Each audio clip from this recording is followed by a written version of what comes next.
Hallelujah, hallelujah, hallelujah, hallelujah. Praise the Lord, praise the Lord, praise the Lord, praise the Lord, praise the Lord. धन्य प्रभु धन्य प्रभु धन्य प्रभु धन्य प्रभु धन्य प्रभु धन्य जीसु धन्य जीसु धन्य जीसु धन्य तुम्हारो पितराम धन्य तुम्हारो पितराम धन्य तुम्हारो पितराम धन्य तुम्हारो पितराम धन्य तुम्हारो पितराम धन्य तुम्हारो पितराम पूरा बंदल रवानी बेरा बरा बरा बरा बंदल रवानी बरा बरा बरा बरा बरा बरा बरा बरा बरा बरा पूरा बंदल रवानी बिरी बिरी बिरी बिरी बरा बरा बरा बरा बरा बरा बरा बरा Holy, holy, holy, holy, holy, holy, holy, holy, holy, holy, holy, holy, holy, holy. Oh, Shana Ravani, Kala Ravani, Ada Ravana, Ravana, Ravana, Ravana. Uravandala Ravani, Bara, Bara, Bara, Bara, Bara, Bandala Ravana. Dhanya Jesu, Dhanya Jesu, Dhanya Jesu, Dhanya Jesu, Dhanya Jesu, Dhanya Jesu, Dhanya Jesu, Dhanya Jesu, Dhanya Jesu, Dhanya Jesu. तुम्हारा पवित्र नाम और धन्यवाद धन्यवाद धन्यवाद धन्यवाद धन्यवाद धन्यवाद धन्यवाद धन्यवाद धन्यवाद धन्यवाद धन्यवाद हालेलुया हालेलुया हालेलुया हालेलुया हालेलुया हालेलुया हालेलुया हालेलुया हालेलुया शिवरा वरा वरा वरा वरा वरा वरा वरा मंदल रवना दर मंदल रवना दर मंदल रवनी दर मंदल रवन खार मंदल हालेलुया हालेलुया शाना रबा बा बा बा बा बा बा बा बा बा बा बा मंदल Hosanna, Hosanna, Hosanna, Hosanna, Hosanna, Hosanna. तुम्हें महान महान महान महान महान महान महान महान महान तुम्हें महान व सर्वशक्तिमान व परमेश्वर उतरवानी खार व शकल धन्यवाद को जो आदरे समास जो निवंत प्रभु हालेलुया हालेलुया हालेलुया हालेलुया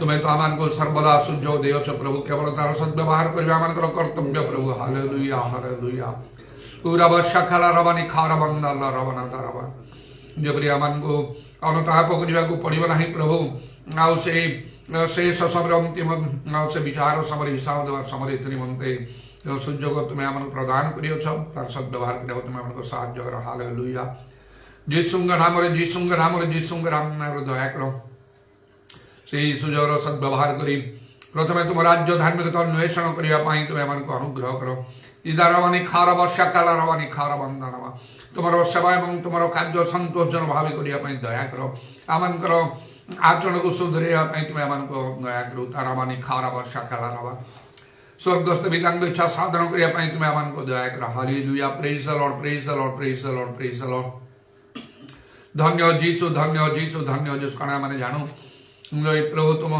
स्वर्गस्थ पितांग इच्छा साधन कले कई स्वर्ग राज्य में प्रवेश कर पारिबो नाही होली होली होली होली होली होली होली होली होली होली होली आमान को दया करो प्रभु जहाँ तुम्हें निरूपण कर निश्चय कर अनुग्रह कर आत्मिक जगत में प्रसन्न करो प्रभु उदारवानी खार वर्षा काल रवानी आदारवान रवा जबरी आम सत्य ज्ञात हो से सत्य आम को मुक्त कर आम को प्रभु आत्मिक मन हाँपाई तुम्हें अनुग्रह कर ख्रीष्ट यीशुंगर मन सदृश आमर मन हो हालेलुया हालेलुया सब बारा बारा बारा बारा बारा बारा बारा तैयार आम पार्थ विश्वास में ऊर्ध्वस्त विषय अन्वेषण करूँ आम समस्त मंडली प्रति दया कर सब प्रकार शत्रु शैतान कार्य विनाश हो तुम आत्मा कार्य तुम्हें बहुल भाव में साधन कर आमर सेवना सब तुम निकट सुग्राही हो तुम आत्मा कार्य सर्वत्र बहुल भाव में साधित हो प्रभु निधान वर्षा खेला रवा मंडली सब निष्ठा प्राप्त हो अनेक अनेक मन परिवर्तन कर मंडली संगे संयुक्त हूँ प्रेरित मान शिक्षा सब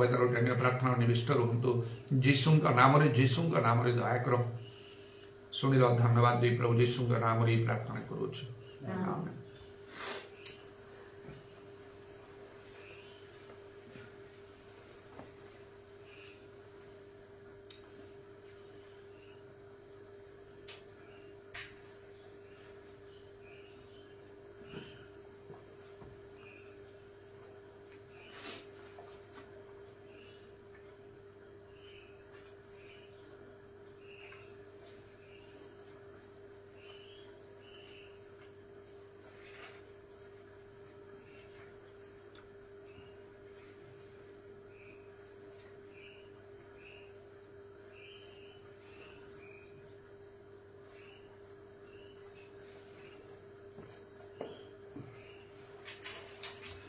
भजता क्यों नहीं रे मन मोरा भजता क्यों नहीं रे मन मोरा यीशु नाम भजता यीशु नाम